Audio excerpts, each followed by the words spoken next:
Hey y'all, welcome back to Today in Music History for November 24th. That's right, I got the day right. It was 10 years ago today in 2015 that the only copy of the Wu-Tang Clan's album Once Upon a Time in Shaolin was sold at an auction. People were thinking that Wu-Tang superfan Quentin Tarantino was going to buy it. He didn't. It was that jerk face Martin Shkreli, however you say his name. You remember him? He was that pharmaceutical executive who raised the price of the AIDS drug Daraprim from $13.50 to $750 per pill. Freaking douche canoe. He got what he deserved, though. He ended up getting sentenced to 7 years in prison for all kinds of securities fraud charges. The court seized his assets, including his Wu Tang album. He was also ordered to turn over any digital copies he made and to tell the courts who he made copies for. This is just such a nutbag story, but hey, that's America.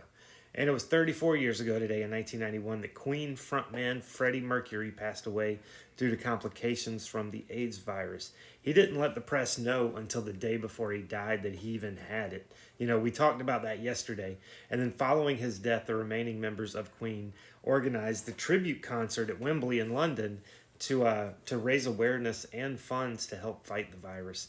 Among the people who participated in it were Metallica, Guns N' Roses, Extreme, Def Leppard, David Bowie, Robert Plant, Tony Iommi, and a whole bunch more. Hell, even Spinal Tap performed, and Freddie Mercury was only 45.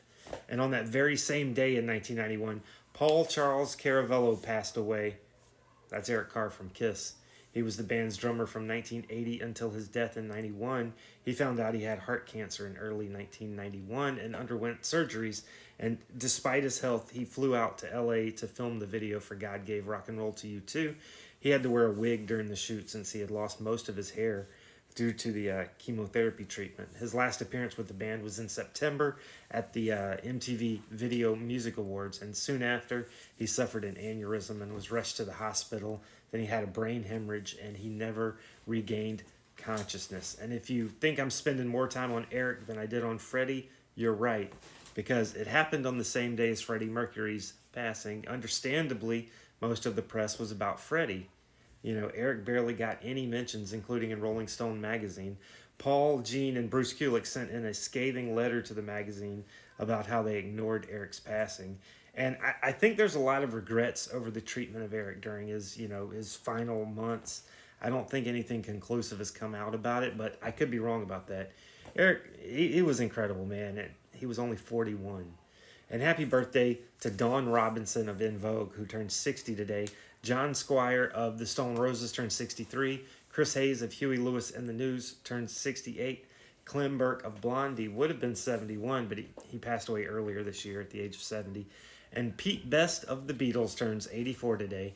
Tune in tomorrow for another Today in Music History, and have a fucking great day, y'all.